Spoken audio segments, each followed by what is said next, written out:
Upon closer inspection, it became clear that Harold had forged the agreement, and Brian ruled that the contract was a fraud.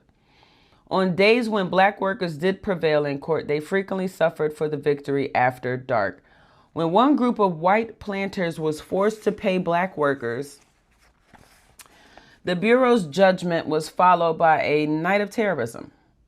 The whites who lost the case, Brian said, retaliated by breaking into the house of one man and shooting at the complainant in the night. Another black family was burnt out. All this in Forsyth County.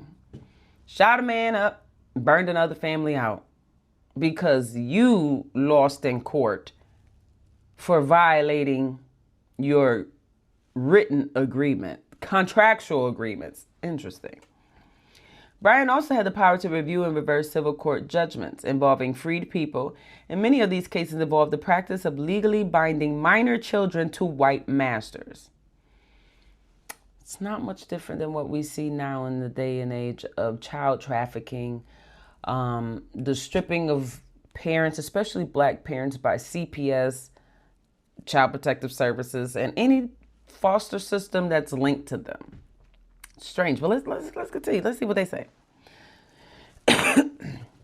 So, Brian had also had the power to review and reverse civil court judgments involving freed people, and many of the cases involved the practice of legally binding minor children to white masters.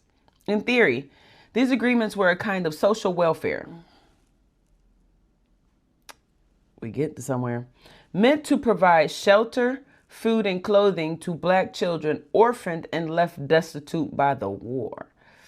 Sound like CPS, don't it? This might be the onset of CPS.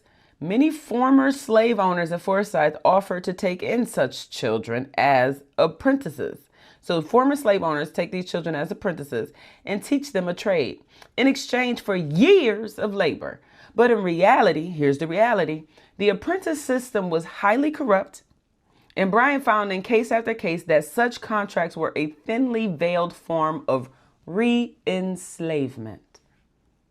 With black children bound out to the white masters who had owned their families before emancipation and for whom they now worked for little or no pay.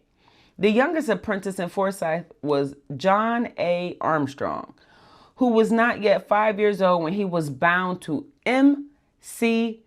Chastain until the age of 21, from 4 to 21, 17 years. He was human trafficked, child trafficked to M.C. Chastain.